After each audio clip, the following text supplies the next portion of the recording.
Joyeux plaisir, mesdames et messieurs, de vous retrouver très nombreux en train de regarder la télévision à l'instant, surtout à ce grand programme, votre émission Atmosphère. Atmosphère, comme vous le connaissez, c'est une émission qui vous fait voir ce que Dieu fait avec son serviteur. Je cite l'évangéliste Claude Kabundu Alessa. Merci à l'équipe technique réunie comme un seul homme pour la réussite de cette émission. Jonathan Goma Lipamoto, merci à toi, merci à Papi Kelly Boisbois.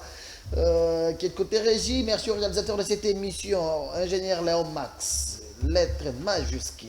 Cette émission passe ici à Kinshasa, nous sommes en direct, c'est chaque lundi, mercredi et samedi de la semaine que nous vous présentons cette émission avec tout amour. La même émission passe aussi à Lubumbashi, chaque mercredi et samedi à partir de 18h sur Golgotha Télévision. Je dis bien, on nous regarde aussi à Lubumbashi chaque mercredi et samedi à partir de 18h sur Golgotha Télévision. La même émission passe à Mbujimai sur la radio-télévision de Bukasai, RTDK.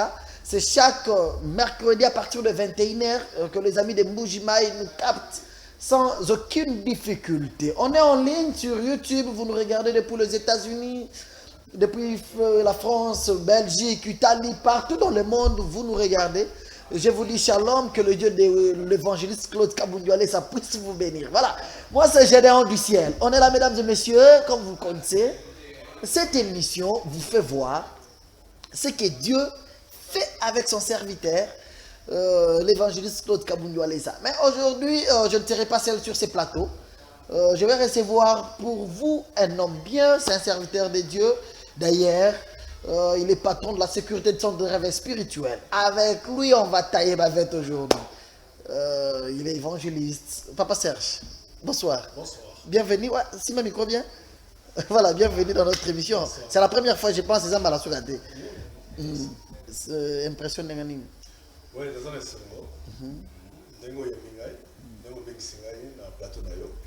Donc, micro, ça va?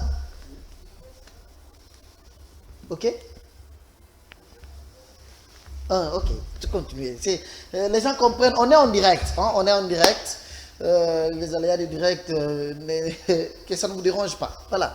ndenge na koloba naza na sengo ndenge obengisi ngai na émission na yo naza à l'aise parce que eza ndako na biso oyo nyonso yo kotuna bato bakozwa baréponse na te bacharge eza makasi te non po eza te ata ya makasi déjà toza na coach makasi oyo entraîna biso alakisa biso makambo toyebi ndenge nini ya se défendre. Ah voilà, merci. Je pense tolobaki lelo quand même tosola non. Vous avez aimé l'évangéliste Claude Kabundu Alessa. D'ailleurs, je venais de le dire, vous êtes le patron de la sécurité. D'abord, il y a l'évangéliste Claude Kabundu Alessa. Il y a centre de réveil spirituel Mobimba. Comment au parvenir au gérer, on est. Bon, ce qui te lobby, na makasi na biso, l'aime surtout au kokate. Pour tous abattus, même au moment où robot peut ermo elembak. Mais nangolo ya nzambe, na makasi ya Saint Esprit, ndo moni tuzo ibandengni ya ko gérer makamunyo so. Voilà, merci. Notre numéro est déjà affiché. Vous allez nous appeler, vous allez poser des questions. Si vous avez des questions nécessaires, vous allez nous envoyer dans le texto. Soit nous appeler, nous on prend en direct. Toro Solo là, on a Papa Serge, à sécurité aujourd'hui, évangéliste. Il va nous expliquer d'ailleurs comment peut mener l'évangéliste Claude Kabundu Alessa, par quelles circonstances, jusqu'à ce qu'il est devenu aujourd'hui. On rentre d'abord du côté de la réalisation, comme je venais de le dire, que dans cette émission, on vous fait voir ce que Dieu fait avec son serviteur. L'évangéliste Claude Kabundu Alessa, il est responsable spirituel dans Mboka Oyo. C'est quelqu'un que Dieu utilise. Aza mutu moko, aza na problème munene oyo eza moko ya kopesa nzambe valeur. Les autorités doivent reconnaître la place de Dieu dans ces pays. C'est Dieu qui est au-dessus de toutes choses. C'est ça la mission principale, pasteur Alessa Zalanango. Il y a qu'on gagne âme pour le Seigneur. Il y a batu oyo besoin d'aimer Jésus-Christ, mais pèse à Jésus-Christ première place dans la vie na bango. C'est Jésus qui est au-dessus de toutes choses. C'est pourquoi à chaque fois dans ces pays, quand il y a des problèmes, oyo des fois ils ont les galapé makanisia bakondiamboka. Ils font appel à l'évangéliste Claude Kabundu Alessa. Pourquoi? Parce que bayebi que c'est Azam Sala Nzambe Oyo, Azo Tambola na Rubanga Nzambe, dans la vie à sanctification, Oyo jusque là, Baluki Toko Zola Yewa Pinal Kamini ya Mabe Bazuyete. baluki tokozwa wale sandenga nini toko kangele wapi bazuite parce que azo tambola na kobanga nzambe. C'est quelqu'un qui a la vie de sanctification. Il n'y a pas longtemps, c'était l'année passée, à Wana Kinshasa, c'était fort. Les policiers de la population et au Simbate. Le général Kassomoku, j'ai dit bonsoir avec tout le respect. À son niveau, à ben si les policiers à sali la parade comme d'habitude, mais à Lobaki, cette fois-ci c'est une parade aussi spirituelle. Tout côté sans mais na maramboyo. Comment est-ce que les policiers de la population boyo diminuer?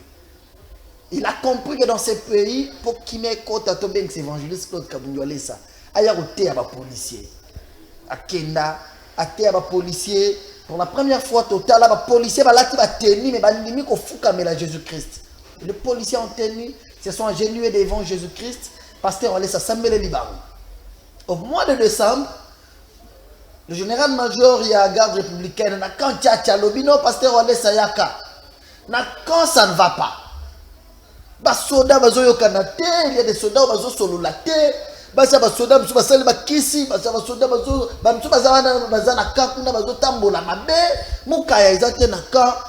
comprendre que tous la posanzam de aya. Or, naka, les serviteurs de Dieu, ils ont compris que cette fois-ci, on a besoin de l'intervention de Dieu.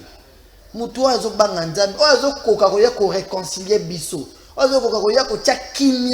Les évangélistes Claude Kabungwale. D'ailleurs, c'est le tout premier élément que je vous propose de regarder.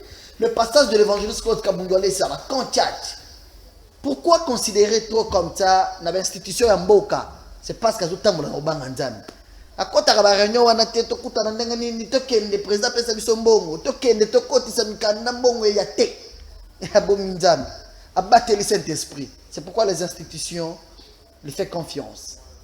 Je vous propose de regarder, ça va être les deux éléments, même moment, quand il y a et puis lors de son passage dans le stade de martyr avec le policier. Voilà, on regarde ça. L'évangéliste Claude Kabungwale, ça, en train de prêcher les militaires, va se réconcilier, on se retrouve juste après. Aujourd'hui nous sommes venus au camp. Pourquoi nous sommes venus? Numéro 1 en Boka. Parce que nous savons que le numéro 1 du pays, président de la République, le président de la République, le commandant suprême, qui est le commandant suprême, Akamata Kimboka, il avait pris le pays. Après ça, on a Zambé. Il a recommandé à l'État. C'est pourquoi nous sommes venus ici pour prendre les camps Tchatch. Après ça, on a Zambé. Tourner à Dieu. Yes. Prendre la chienne, après ça on a Zambé, recommandé à l'Éternel. Est-ce qu'on colle Amen? Amen. Est-ce qu'on colle Amen? Amen. Pakamata armée Mobimba Congo, prendre l'armée congolaise, après ça on a Zambé, donner à Dieu. Amen. Amen. Nous allons faire cela aujourd'hui. Nous allons faire la dédicace. Évangile selon Marc, chapitre 7, nous lisons du 21e jusqu'au 23e au nom de Jésus-Christ. Car, c'est du dedans, c'est dans le cœur de l'homme. Satan continue à Kachaka. Le diable est entré dans le corps. Il est entré dans le cœur des gens. On a travaillé pour travailler. Aujourd'hui, ça va prendre fin. Yes. Continue. La calomnie. La calomnie. Il a fait ceci. Le soldat dit ceci. Pour qu'on puisse le licencier. Pourquoi le tribalisme est entré? Les Kassaïens, les Bangala, les Swahili. D'où viennent ces choses au camp? Comment on va dire? Vous êtes un seul corps. Tu poses la question, il est Moulouba. Il est Mouswahili. Il est Mungala. C'est un même corps. Vous êtes des enfants de l'État. Vous partez dans la guerre. Vous allez combattre contre les États. Je peux regarder les Moulouba. C'est une équipe. Remettez l'unité.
Siège na maboko na yo. Tolingi ozwa kanchachi na maboko na yo. Tolingi ozwa na yo. Siège na maboko na yo. Très bien. Wacha maboko botala likolo. Regardez au ciel. Levez vos mains.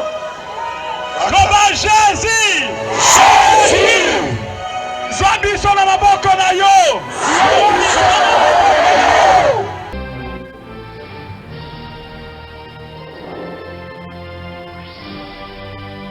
ezali na 2 Corinthiens chapitre 5 verset 10 nazolinga nalakisaki bandeko basoda bandeko nyonso baserviteur bakonzi bato nyonso bazali élevant dignité oyo bazosala mosala l'État. Cela veut dire mosala l'État kobanda mokonzi na biso ya likolo ntina se bozali baserviteur boza kosalela nde peuple mosala. nayokaki dernièrement mokonzi ya mboka soloba ke biso tozali awa baponi biso na peuple po toservir peuple, tozali baserviteur ya peuple. Mais eloko monene biso tokoyeba ezali ke ndenge bozomona likolo boye, ndenge bozomona na se, ndenge bozomona biso tozotambola, ezali na mutu moko asala mutu. Nzambe azali. Moi teme nanga moke ezali eza ke Dieu existe. nazolinga nayebisa basoda nyonso ndenge tokutani awa ke Nzambe azali, ye moto asala biloko nyonso asala mai. Mais Satan asala eloko moko asalaka, alingaka akomisa Nzambe neti aza te, ata na bato bazosambela de façon ke bazala na kondima te.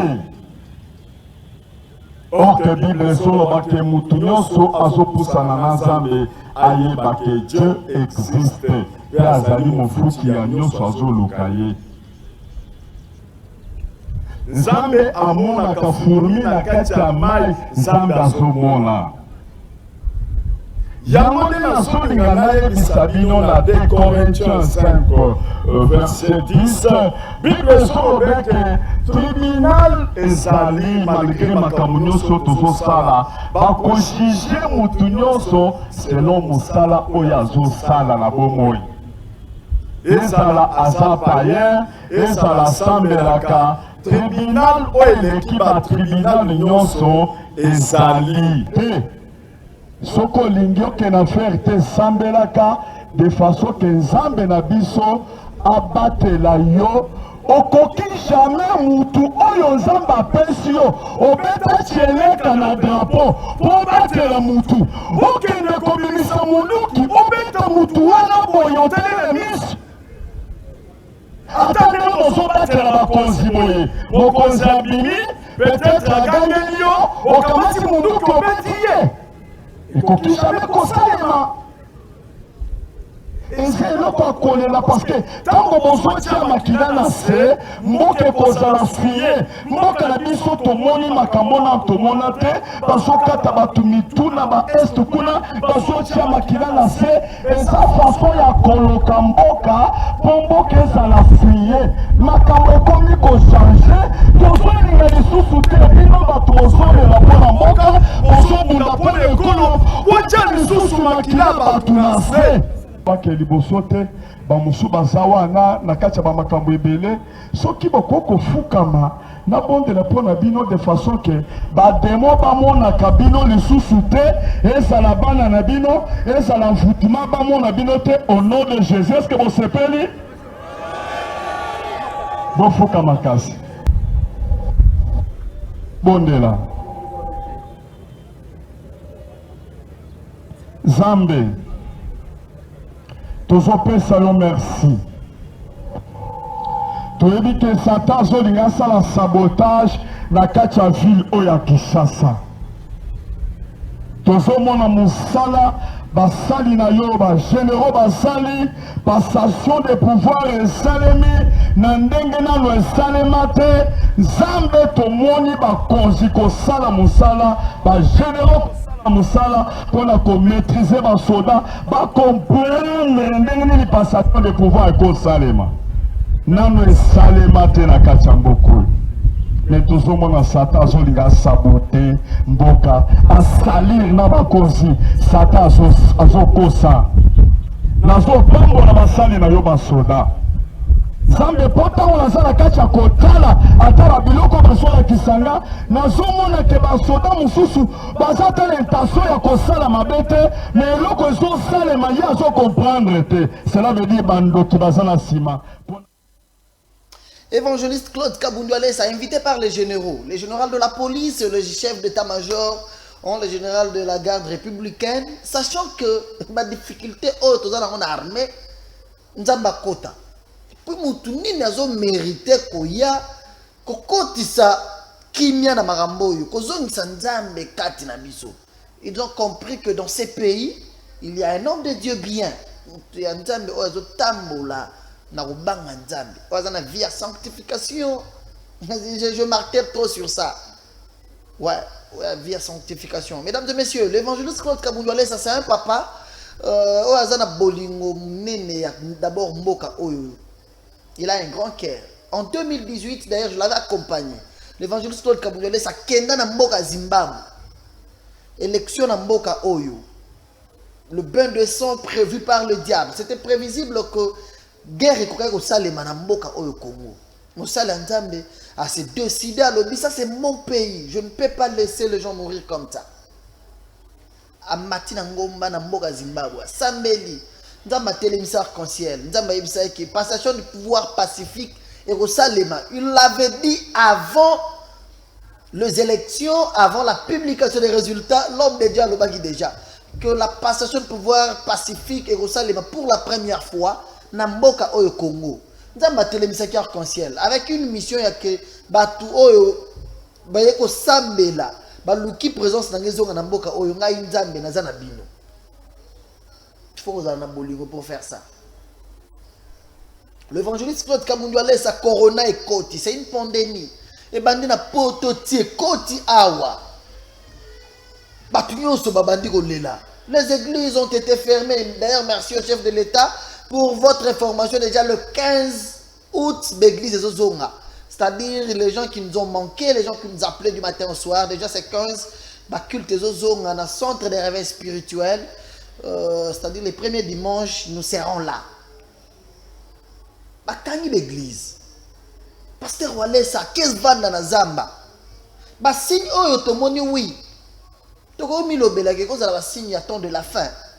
Mais na limite que ceux qui nanda kunayo omoni bana na yo babandi ko mi kwanza kaka na nzoto okolobeza signe de temps de la fin na robima ou kisi o se débrouiller pour yeba d'abord qu'est-ce qui se passe dans ma maison. C'est ce que l'évangéliste Claude Kabundoualé sa salaki.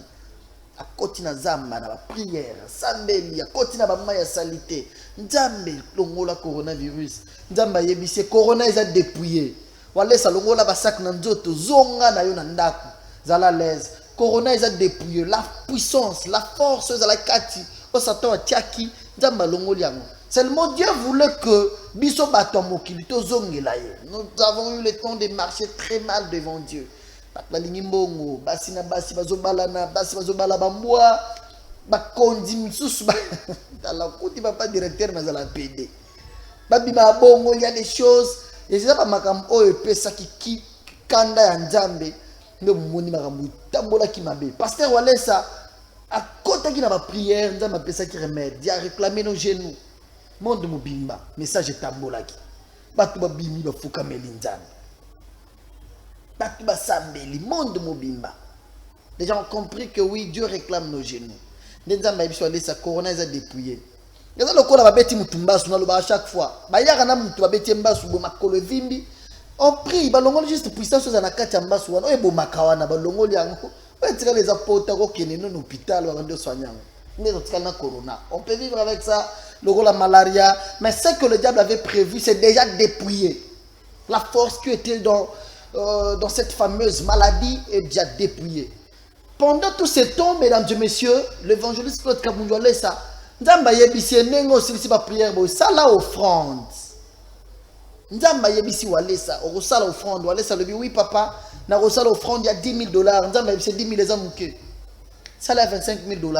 À ça qui offrande d'abord pour la prière au Yémo, à ça qui pendant 8 semaines de prière na bazamba. Après cela, Dieu l'avait parlé. Nous avons appelé ça qui est message pour Namboka Congo. Le col à Satan a bon ça qui a bon mabat. Ou à saboter Mboka oh na maladie ya corona. So votre la poto nenge de Satan a saboté. Nous avons le bien ça mon Mboka. Appelé ça à ça l'offrande ya Mboka. Le pasteur Walesa a lobby nazo koka ko sala yangote. C'est là où il y a le problème, mesdames et messieurs. Pasteur Walesa lobby nazo koka ko mema message à bon pas mon konzi ya Mboka te. Par insistance de Dieu, nous avons c'est le col yo boy ko kende. Yo zo sala offrande. Sala offrande ya 100 000 $. Pasteur Walesa andimi na ba moment difficile à sala offrande ya Mboka. Ya 100 000 $. Sans compter le 25 000 $ à sala à pesa qui avant. Pourquoi? Parce que vu aussi na ba makambo état d'urgence, na situation ya Mboka, il ne pouvait pas amener un tel message devant Dieu. Alors bino même ndengeni. Et pas président de la République, voilà. Abina même un message aboye pas président ndengeni. Nzambe yo talisa ye tinda ta mutu mususu ngai walesa te. Walesa aboya ki ko même un message pas mokonzi ya Mboka. Nzambe yebise lokola yo boy ko kende. Yo zo sala offrande wana. Il a accepté de le faire. On le suit. Lui-même explique. Il gire sur la vérité. Il a dit la vérité, rien que la vérité. On regarde ça. On se retrouve après. Yango nzamba tikaki eloko yo sata telemisaki po eza eloko yo salimaki na batu na sata po na batu bakofa na coronavirus. C'est comme ça que Dieu a permis que cette chose entre, puisque ça vient de mains des hommes. Les hommes ont manigancé ça pour que le coronavirus entre. Bena kati ya kosambela toyoko mona nzambe asungi na ba prière. Toujours en prière, nous avons vu que Dieu a aidé à travers notre prière. Et tango topesi message ya kozonga na vaccin ya genou tomoni ba mindele kofukama tomoni batu kofukama tomoni monde entier batu kofukama batu bazongisi quand même nteme pa nzambe. Lorsque nous avons lancé le message concernant les genoux, nous avons vu partout dans le monde les blancs. Beaucoup d'hommes s'agenouillaient et les gens étaient revenus à Dieu. Et par après nzamba yeko confirmer que a dépouillé maladie yango ya coronavirus. Après Dieu nous a confirmé qu'il a dépouillé cette maladie de coronavirus. Et tango apesi mokanda bakuko. Il nous a donné le livre d'Abakouk. Nasuka mokanda aye koloba que le vivre vivra par la foi. À la fin du livre, il a dit que le juste vivra par la foi. Mais alobi que maladie wana ezali dépouillé. Et il a dit que cette maladie est déjà dépouillée. Koloba que maladie eza dépouillé, cela veut dire malade eza coexister mais eza dépouillé. Dire que la maladie est dépouillée, c'est-à-dire qu'elle existe bien sûr, mais elle est dépouillée. Et puis tolobaki que torobanda ko vivre en ndenge mutu aza na malaria neti na typhoïde. Et nous avons dit que nous devons apprendre à vivre avec ça comme quelqu'un qui a la malaria ou la fièvre typhoïde.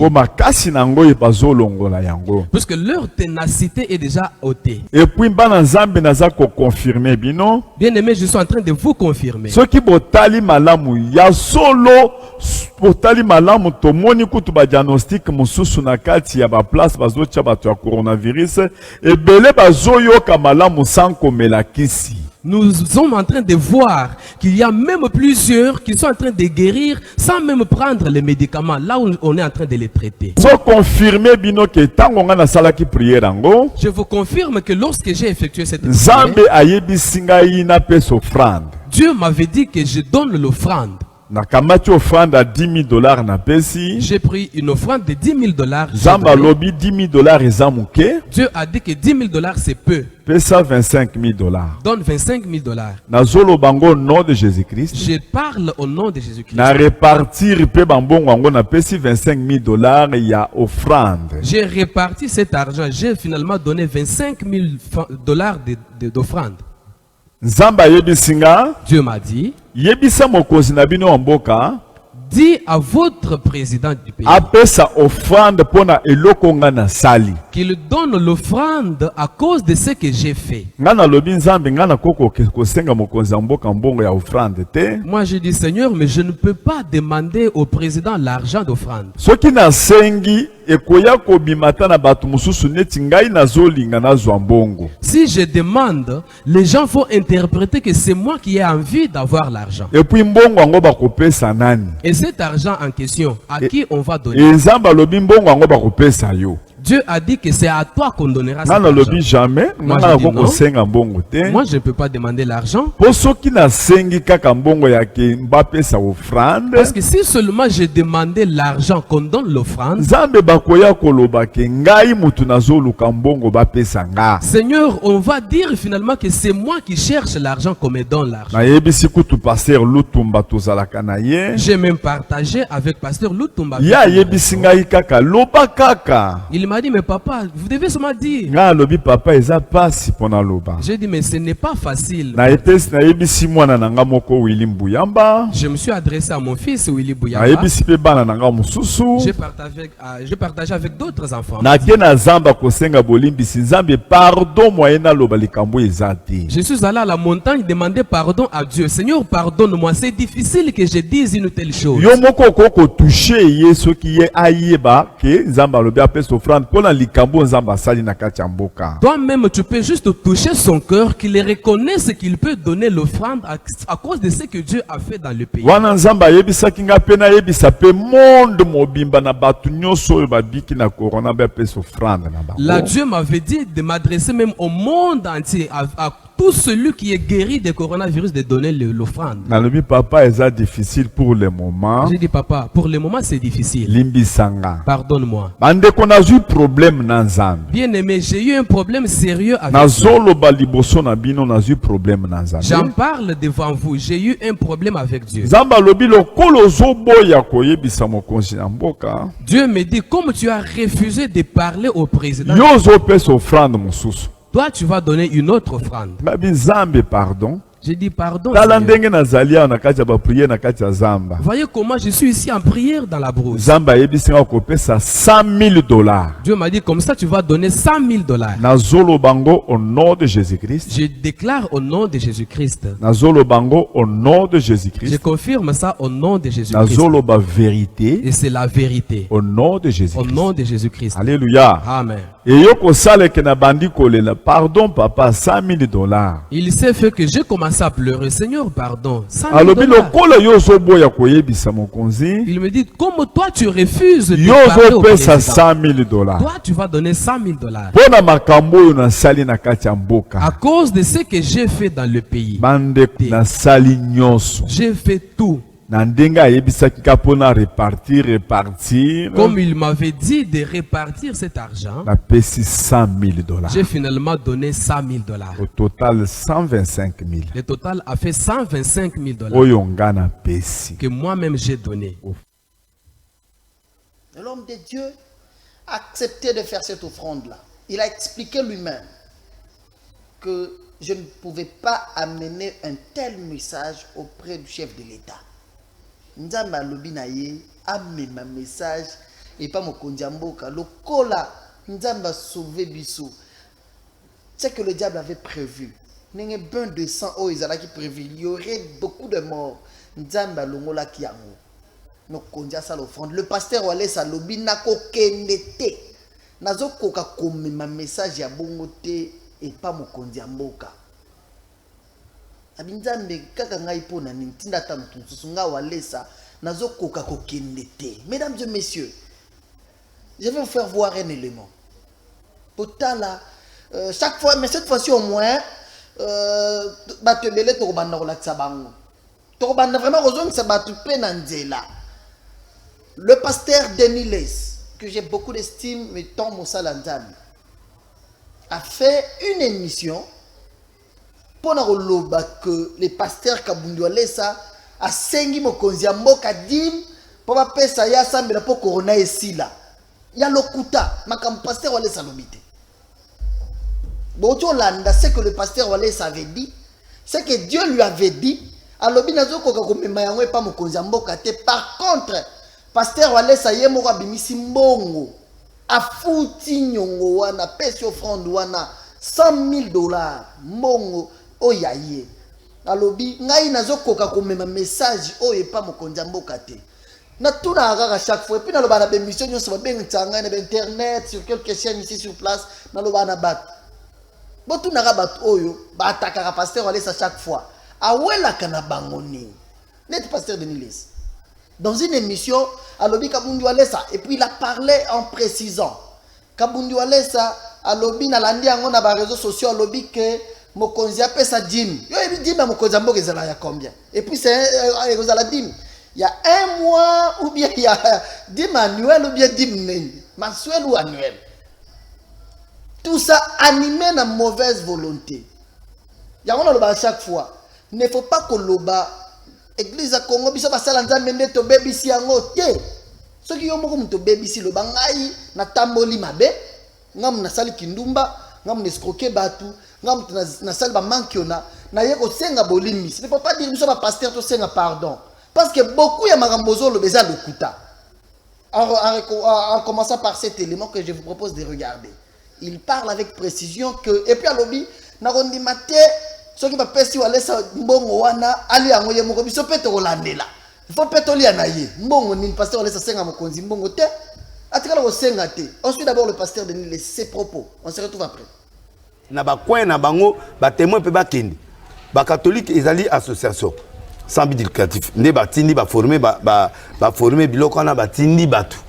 Mais est-ce que ba protestant azana même moyen est-ce que réveil azana même moyen armée du salut azana même moyen donc il faut que partenariat ya biso na gouvernement ezala financer pour permettre batu nyonso bazala et biso église de réveil mutu te makolote parce que le gouvernement ya ba congolais oyo ba pesa biso opportunité à cause de bino en fait bino bali biso to za diviser pour bango bazo intérêt c'est que bino pe bolingi na munoko na bino to na confesseur église bazo lekana masolo mbongo bazo betani non il faut bilo kanesi là mama mbongo c'est important na pasteur Soni Kafuta azo lakisa ba konzi ndenge bayambaka basena na Nzambe ah bongo asa nini mama na bible bayamba ndenge bayamba basena na Nzambe mama na bible soki mosala mama mosala na Nzambe so akepa mokonzi il faut ya na moi loko et est nécessaire les offrandes hein les offrandes ah Kabundi Walesa sengi awa sengi par exemple c'est dim nzamba yebise za lisum a sengi dim abi par exemple ça dim pour couronner sila est-ce que tabomi ozolo bango ya nenga malamu to na nengo zo cholai na cholai ndeni mutuna kaka ozolo bango ya pasteur ya pasteur Kabundi Walesa nenga malamu to na ndenge ozo cholai bino basala nzamba Congo couronner vande biso 3 mois 4 mois bon des ati ya lobi ya boye ko tele mala biso nzamba lobi question apesi di mais pas na e couronner sili donc ya maloba na a lobi na réseaux sociaux moi je crois qu'alobi bondeli na ba camarade na ba ndeko na atuni pe ba collègue pasteur na e ba bité papa loba yango ya lobi yango alors mokola ozadi mais pas kanisa biso boyo kafumba di mona ya liango ye moko mutasambi pona corona ga ye moko ah corona o esisi ba passer maele boyo nzambe biso ni pona corona ngana prévenant qui corona na RTNC il y a 7 mois na bi maladie moi ko ya ko leka na neza maladie ya po batu ba leki ba traverser ligne rouge na ndeni ça dit que ba gouvernement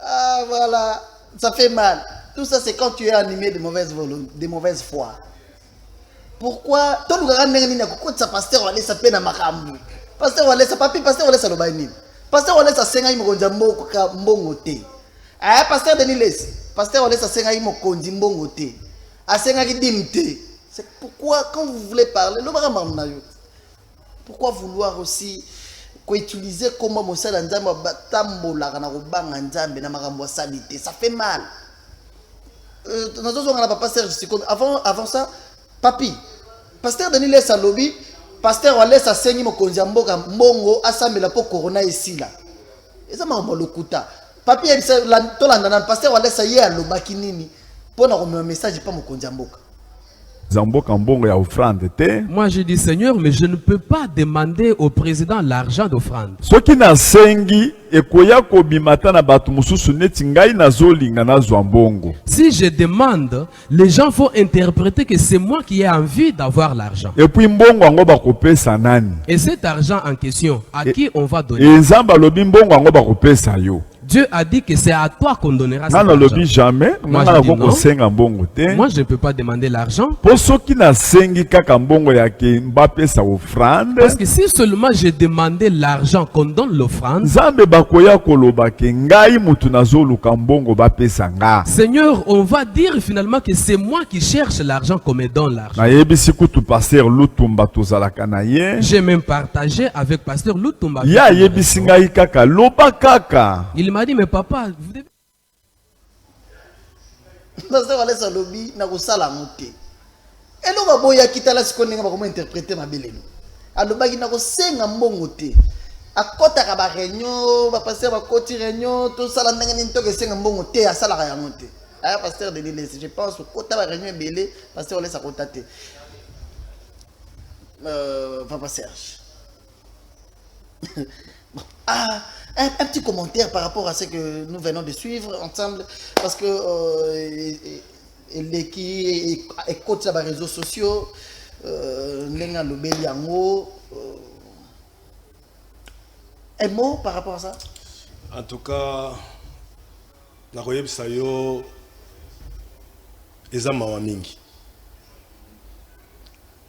Nzamba lobaki na biso na tango asuka tokoyeba batu na misala na bango. Je crois ba pasteur Denis Lesi baza ba pasteur oyo tozo respecter mingi parce que eza ndenge papa na biso Walesa Laxi biso. Mais na mboka oyo eza na batu mususu bakoki koloba susu te. Bakoki koloba te parce que totali image awa tomoni ke abunda et Saint-Esprit est bondisi na kende ko yebisa mokonzi ou bien na yebisa yete.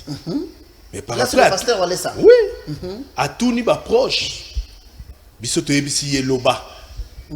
Nde azu courage wana ya koloba parce que mesanité asenga ka teza la ta même biso bana na ye na église. Soka sengi en tout cas ça moi pas c'est pour naïe.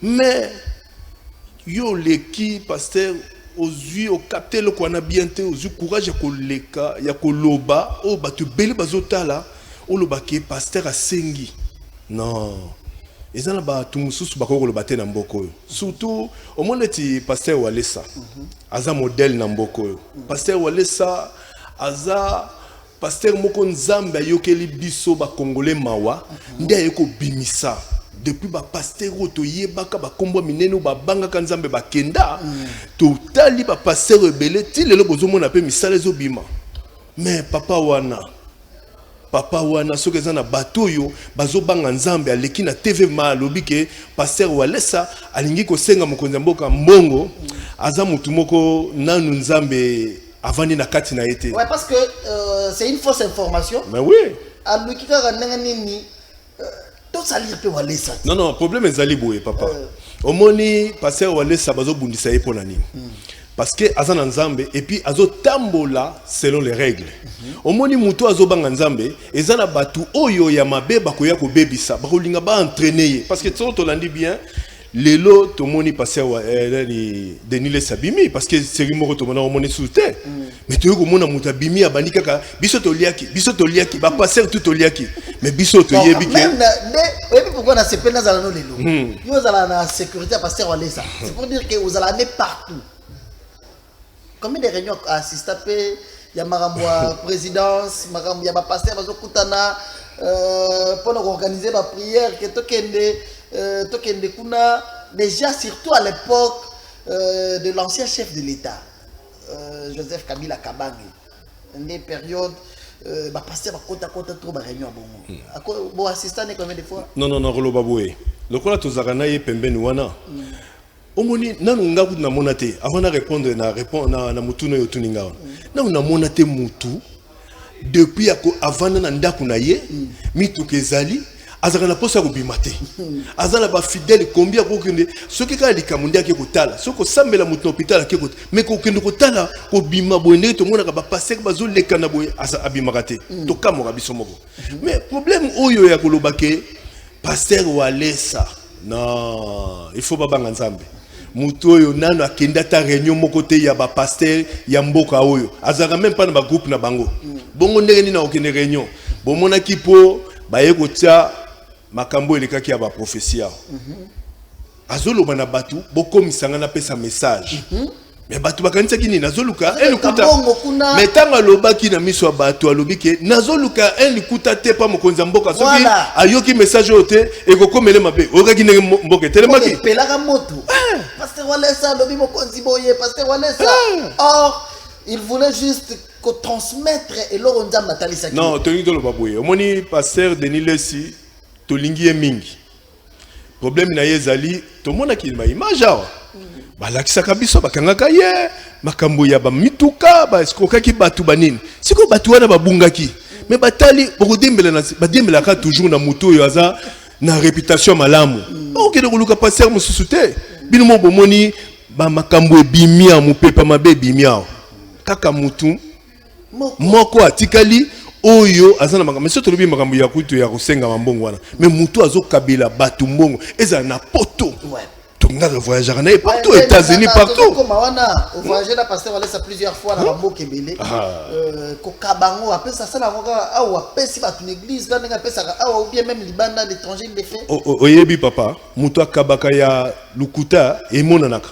le mususu azokaba awa na Kishasa mais au moins boye na ye boye biteke ye pe aye na mbongo na ye substance na ye zali mais bo vandi boye bo moni mutasengi mabonza te ayibisi mutu na poto tellement mutu alati veste cravate allez na pesi yo 100 000 akabi bongo mais ngana yebi ke bazwa papa babenga ye ba pasteur bakutana na ancien chef de l'état po bakabona mbongo montango combien azusanga i Serge 380 mais tala batata mikolo bazokende alobi monta oya pesaka oya kabela kabana bongo siko ya okino kota nini ezana pasteur ya biso oyo kabundu ya lesa azwa un likuta ya motute to ya mboka oyo azate soki ba mona endenge bazoloba oyo azwaki oyo bazwaki boye baloba place ya zalaki ya azwate c'est pour dire que na ba oyo baliaka ndenge balinga kolia ndenge bakota ba ndenge bazolia basala yango pasteur Walesa sala yango te alinga kolia te na ba réunion azate na banini azate donc nazo yebsabino ye atikeli kolia mbongo ya mutu et puis opesele na ndenge nini nazo linga to kanga si je wana tsona ba komona sikoyo pasteur Walesa alobaki que nazo koka komema message à boete pa mokonzi mboka mais lelo pasteur Denis Lesi na bémission azoleka na pesi Aisha Okoko mbote ninga yambaki ye na émission ya Aisha Okoko pasteur Denis Lesi alobi et puis j'ai aimé la question de Aisha atumie pasteur Denis Lesi makambo ozoloba rapona ko tiola pasteur Walesa ki ozoloba vérité pour même Aisha yebi ke pasteur Walesa alobaki a voter que pasteur Walesa asenga ki mokonzi mboka dim pour assembler la corona ici là parce que les gens genre le rôle là bango ba message ko sala ba mabongo ndi ba charger pe pasteur Walesa na ba dossier na bango ou bien et comme ça la nini te ngai pona ngai ya na kati yote na ngina pesa pona za évangéliste na ngina pesa pasteur Denis Lesi moi conseil omoni soko za na mutu oyo azali leader kolukate o profiter na ye na ndenge mabe okozinda profiter na ye na makamune ya bien bible zolo bana biso ataso ba pesi o prophétie yo tika ya mabe zo ya malamu donc ye pasteur Denis Lesi il fallait aloba makamo malamu oyo pasteur kabundu Walesa salaka toko kaba to ndenge bango bakenda kozwa mbongo ya kenda ka te il fallait kumisa ye alakaka za posa mbongo alobi toko ndima te to tikele 10 mwana ye moko et pourtant ye kutu nda azumbongo wana ye moko mifuteli pasteur Walesa siko ye azozela ke soki ba pesi ye mbongo po ba kopesa ye te po ye déjà futi yango voilà siko ye azozela pamba donc azozinda kaka soko leki na TV luka o édifier batu pour peuple de Dieu zotala biso oleki na TV ozoloba makambo malamu peuple bazotala parce que bayebi déjà ba semence ya mabe oyo ba passer oyo même bango baza déjà na ba makambo ja mabe oyo batu ba fuekita alors tant ozozongo lingo toucher muto déjà nzamba tomboli oyo mokili mobimba bayebi hein.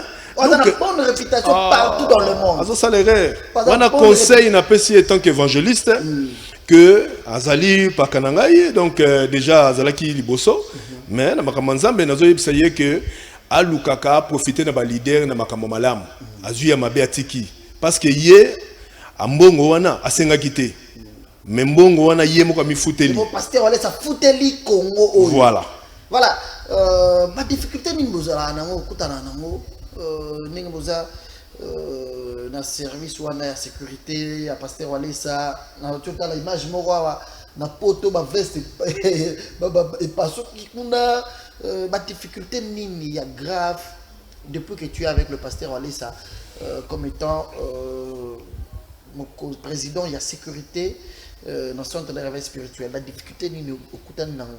Oui effectivement wana ko zangate sorozana mutu aza renommé boye aza populaire mutu moko soko tali même na aéroport lit na France wana biso toza batu to tamboli mingi na bamboka wana na ba Roissy wana sécurité dans aéroport wana za ndenge mususu na ba États-Unis hein to kenda na ye otali service ya sécurité zali mais batu baye babandi ko yemba batu mais ba service ebimi na mutu ya service azozwa téléphone azo filmer azo tuna c'est qui ce type là parce que c'est un pasteur tala toza na ba difficulté belé parce que nzamba tindaka batu baza na pasi batu fwa na bango ezaki na posa ya batu aboye babima po bafwa mata to mema batu na niveau ya nzambe. Alors l'image que nous sommes en train de voir c'est à Paris en France avec le pasteur Walesa. Oui ici c'est à Paris. OK donc ozomona tangu pasteur Walesa zoya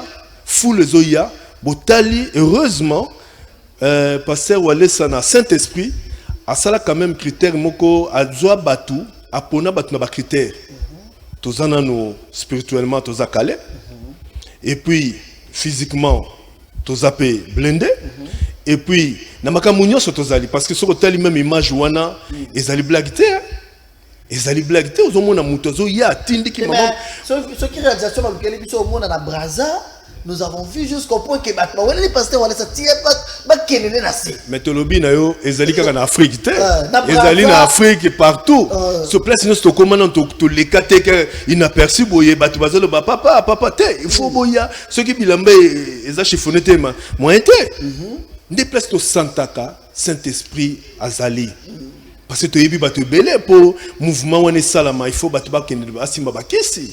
Mais oyo ya Saint-Esprit yoyo soko tali difficultés ebele okulukale mususu obeta mutuli kofi okuluka talet na France mutu moko aye azana force makasi mais azalaki animé na esprit ya mabe akangi papa awa siko papa zolinga bima place ko bimezate a bloqué na Paris na tongo oui siko yo abeleli Serge na tali moya ko sala autre mazate nazalaki obligé il faut na kotsa moi eloko moko na nani tango na kotisi nde mutu wana tiki c'est que zo comme appel bon on peut taper mutu kofi donc mais parce que soko sali bongo te cravate ngo kanga pe mutakufi ozomona bon mais le kola kaka toza na Saint-Esprit wana to sala ka tout gérer mon manière moko spirituelle mais toza kata omona na triomphal bato zo boaka ba bilamba na nzoto zo bilamba zo boaka ne zo boaka na kanda bon la difficulté toza na ngona place yo tango za na sécurité wana rolinga te lamba ya kozwaye na elongi te même tout ça zo boaka lamba wana na esprit yake ce qui est simbié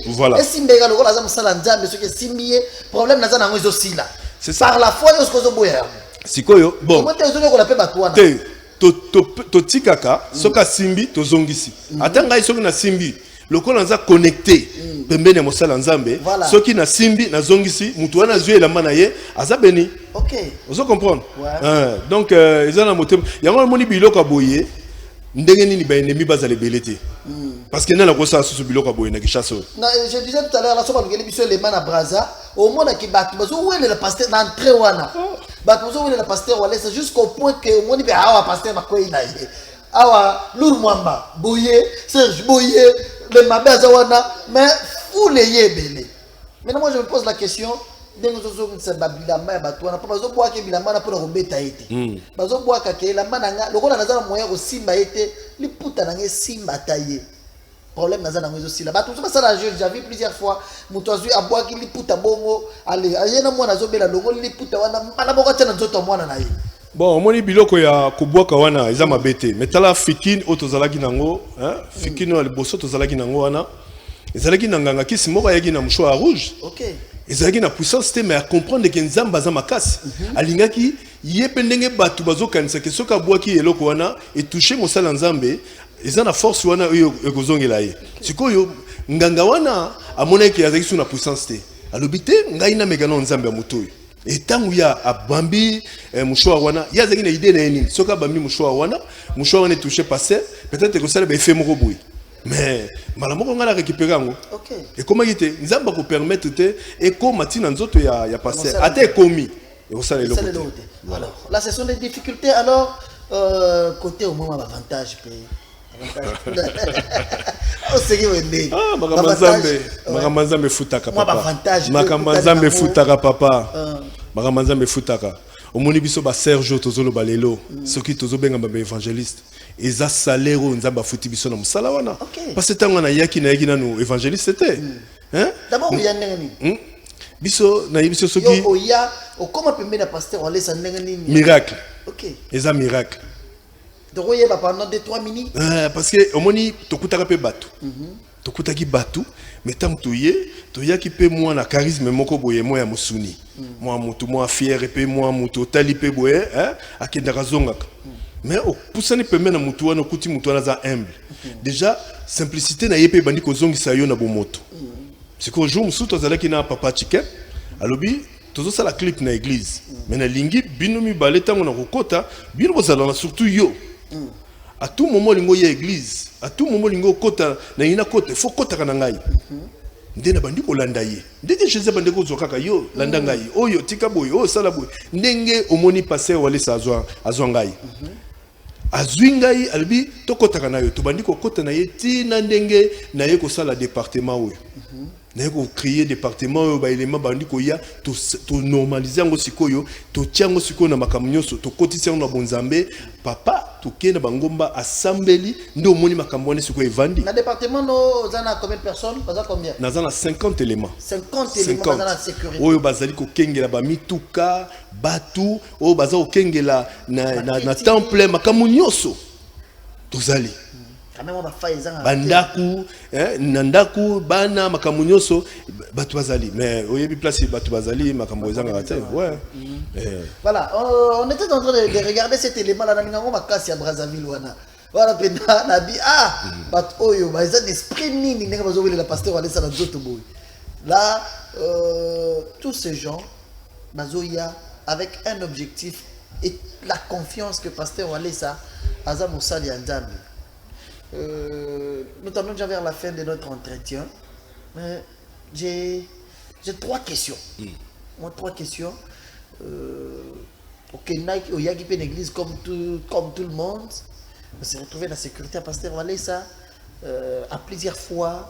À présenter le rôle à serviteur de Dieu, les lois évangélistes. Et ça, nous oui, et ça, nous avons au moni na koloba to bandaka na ba papa diba.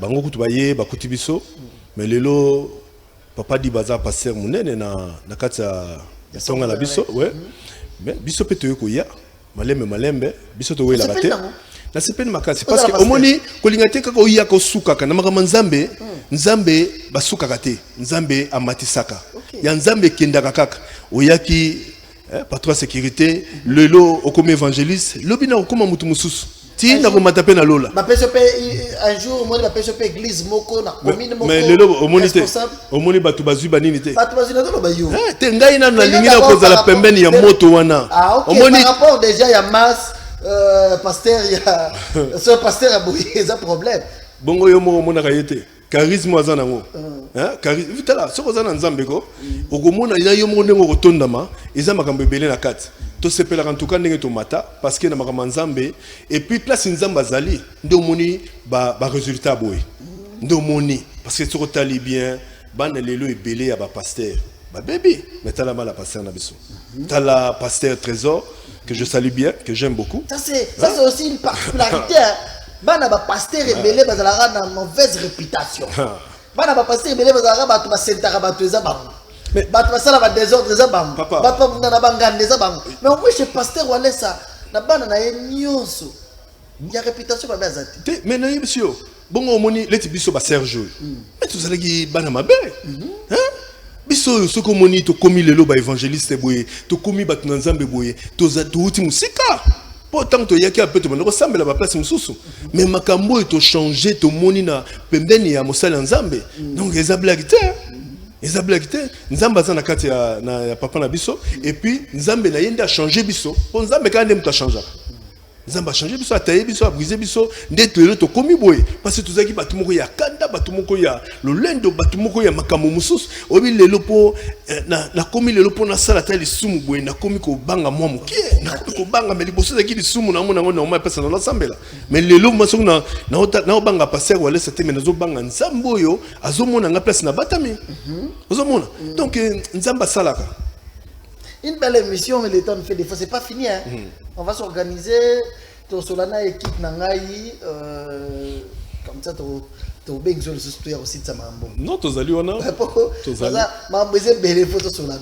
Maintenant, ils ont c'est quoi aussi ça y a moi avantage au peine dans mon cambo. Bon, avantage minga la zui et zalika ya bonzambe hein. Nzamba zo pambola ngai physiquement, la finance. Na bonzambe donc omoni eloko mingi nga lazo sepela bo moto na ngai parce que lelo na ngana raté kokota na lola nga za lokola moyibi wana bomaki asali makambo mabe mais na suka reconnaître Jésus et Jésus alobi na yeke ngai na yo to komona papa tika to za la taba moyibi wana o bazo reconnaître bazo se repentir na suka biso wana na nzambo ya kabundu alesa asali musala batu bayebi partout to leka bayebi ba Serge yo hein tozo bata mate toza lelo to komi ko mamutu likolo pona nzambo ya kabundu alesa yo yebi kaka ngala nzambo ya kabundu alesa oyebi na Londres combien de batu oyo ba changer likolo ko mona ngaka ndena landaka pasteur walesa ndena landaka nzambo ya pasteur walesa batu combien hein sécurité au monde qui dit bosso na moki ya nini to kenda ba place mso kuti passer na ba sécurité ba nini oui to va mettre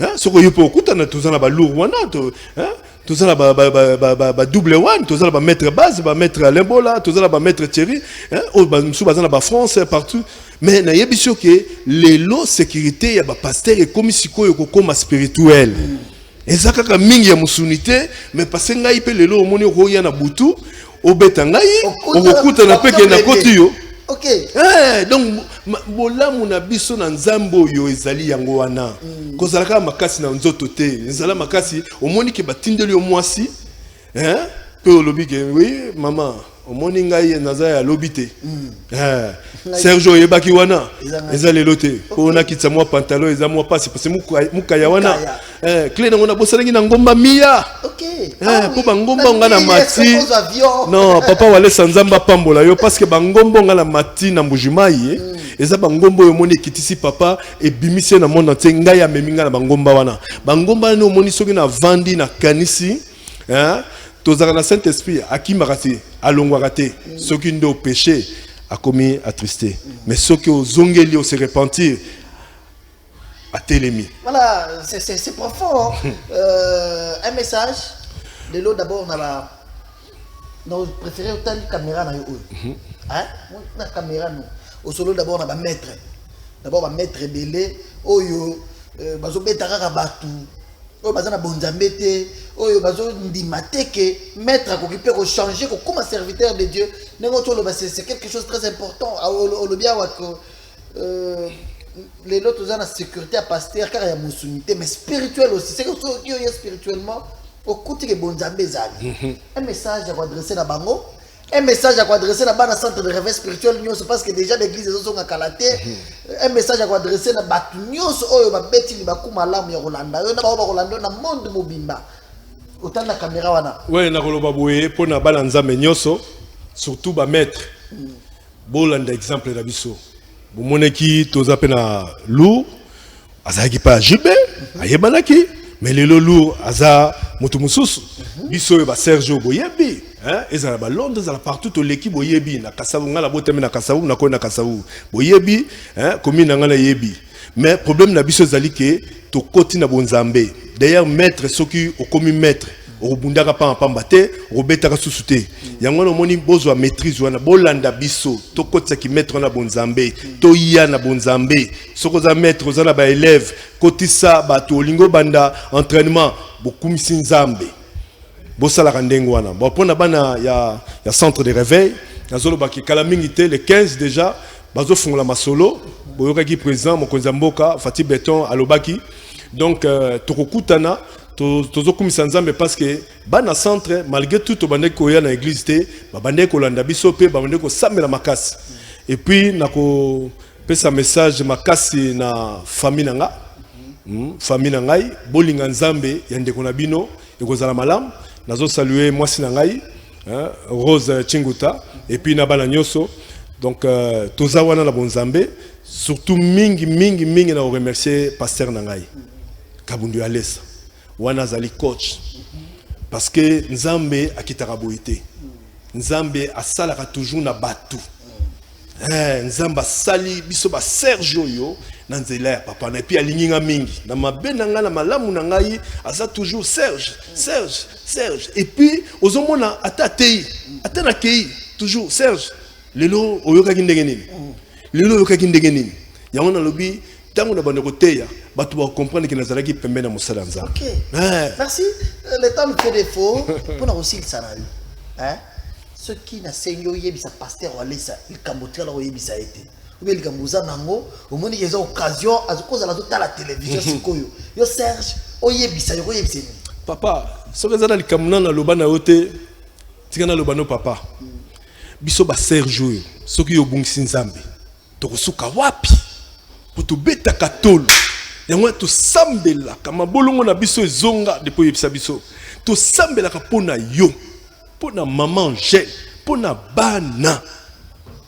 bana omonaki nasalaki intervention tango makambo ya van ozongisaki van nalobaki papa biso toza bato yo ndenge Moïse nzamba ponaki ye na likukuma na ye mais bato ya bien bayeba koloba bazalaki soki biso bato ya likukuma tokomi koloba bien ezapo yo nzambe asali na kati na yo donc yo kobungisa nzambe te po soko bungisi nzambe biso ba Sergio tokoleka wapi biso tokotambola wapi eloko ni tozangi na nzambe eloko ni tozangi ba pasteur ba prophète ba nani ba to média mituka nyoso tozanango bon nzambe tozanango awa ta muto asukola ka toilette atie muto loboko muto akoyi a délivrer ba maladi ba yaka mourant ataka na entrée wana asimbi muto telemi abiki papa batela nzambe soki ozwaki nzambe te mais biso peut être monde na te mais le quoi nzamba asalaka na nzela batu yo za canal ya bénédiction na biso yango tozo sambela nzamba pesa yo makasi nzamba sunga yo et puis eloko mususu na koloba ata na BBC kubwaka ngate soko bwakinga nzamba ko tunaka yo pona nino bwaki Serge na pesa ki yo parce que kaka yo ndo resir ngai na nzela nzambe na yo kotika ngate merci d'accord donc telema il y a moyen non salinga bientôt telema olobi awata obwaki ata osali mabe abwaka yo te nazalo kwa moyibi wana na se repentir Jésus alobi ke ngai na yo to mona papa na maman solobi lo bonte salinga bien lokolo yo to sitsana olobi ata na sali mabe kobwaka ngate te ya solo ngaza moyibi wana ya suka à reconnaître Jésus nde omoni alobi ke ngai na yo to mona papa il faut se repentir. Voilà, ça a été pour nous un réel plaisir de recevoir dans cette émission Atmosphère l'évangéliste Serge. Ton nom complet? Serge Ingongo Molongange. Serge Ingongo Molongange, qui est le président du département de sécurité dans le centre de réveil spirituel. Il y a qui m'a libéné à la Bible. C'est-à-dire, dans libéné, libéné, ça. Libéné, ça. Mais t'as le mot. Voilà, va tomber sa beauté. Na pesi mbote na mwasi na ngai Rose Chinguta, na pesi mbote na pasteur Gaston ya Londres, azali beau frère na ngai, na pesi mbote na batu nyoso, bana Kasavubu, na pesi mbote na batu Braza, Balinga biso pe mingi. Certainement bazaka ya Rolanda pe biso. Potonyoso, to pesimbote, je crois ba Rolanda ngo, je crois. Déjà donc après cette émission déjà. Donc na pesi batonyoso mbote Alain Bola, maître Baz, donc maître double Mabé, donc batonyoso na pesi mbote et na sepela mingi na Werason, to robo sanete parce que za moto yo kakol pe, to robo sala kakol te, baza bato pe ba yebi nzambe na nzela nzambe na biso. Donc, na pesi bango mbote na batunyoso. Merci beaucoup. C'était l'évangéliste Serge, qui est le président du département de la sécurité et aussi serviteur de Dieu. Qui te partager ces favorables moments ensemble. Je suis dans l'obligation aussi d'arrêter avec cette émission. On a pesi mbote. Maman Charlotte Lubengo, depuis Belgique, il y a un communiqué très important pour tous nos téléspectateurs. C'est-à-dire quoi? Banawale Sanyoso. Nzamba salelo dal kabomnene. Ono to linga ko ba kuna ba to sécurité na pexara biso. Soki to komi to kutana na papa wale sate. To nazala témoignage, nazala kamnene nzamba wale sa salelanga, mais aux hommes moyens royate. Appelez juste notre numéro. Désormais biso to robanda roya vers bino. C'est-à-dire cette émission on s'est dit, oyo nzamba saleli bango makambo minene to banda roya to tambola vraiment Kinshasa nyonso Braza to roya ozana témoignage à minene ozwa chance ter kutana na papa wa lesa mais ozana comme nzamba talisa yo pona koloba na yo ozana comme oyo ya minene salema mais il faut oyo na témoignage moyen ezate benanga soto roya to zio image to sololi et puis nous sommes en train d'inviter to rosala pe antenne ya batona na émission to banda roya vers vous. Pour les hommes de Dieu, il y a centre de réveil spirituel partout dans le monde. Désormais, je pense déjà de la semaine prochaine, vous avez une activité chaque semaine. Pour les centres de réveil spirituel, les partout dans le monde. Chaque semaine, toujours dans l'église, il y a un centre de réveil spirituel. C'est-à-dire, semaine prochaine, au Canada. Paris, s'il y a une activité, centre de réveil, il y a Lumbashi, centre de réveil spirituel, il y a côté à Nikonga, centre de réveil spirituel, même il y a, déjà, c'est l'Union-So, partout où déjà, au nom du centre de réveil spirituel, nous allons commencer à faire cette visibilité-là. Je disais bonsoir à Maman Charlotte Lubengo depuis Belgique, pasteur. Il y a un centre de réveil spirituel Belgique. Ah, pasteur Tibabo. Ma pesimote na Maman Kabibi depuis Paris. Ah, bah non, allez, ça va se bêler. Vous avez un monde de mobile. Papa Flavien Malone aux États-Unis. Maman Esther Bitota. Depuis le centre de réveil spirituel Toronto, na Canada. Vous êtes bêlé. À Boujimaï, voilà. Ma pesimote na Papa François Kabamba, directeur de Orange. J'ai fait la émission pour les gars à Boujimaï. Ma pesimote na Didier Kaniki. Comment on a ça? Ballon d'or, mon ami Jean-Paul Mboma, l'ambassadeur Mouzeke Baz. Chaque fois que je suis en Boujima, il va dans la tête. C'est Mbote à Mbashi. Ouais, Mouzeke Baz, c'est un papa bien. C'est Mbote, na Michel Kendi à Mbashi. Vous êtes belé. Bando Bogota, la mission à Golgotha télévision à Mbashi, la Pessimon Mbote. Bogota, la mission à Boujima, Bogota, la mission partout dans le monde, dans Brazzaville, Mbote. On se retrouve très prochainement. C'était pour nous un plaisir. On se retrouve très prochainement.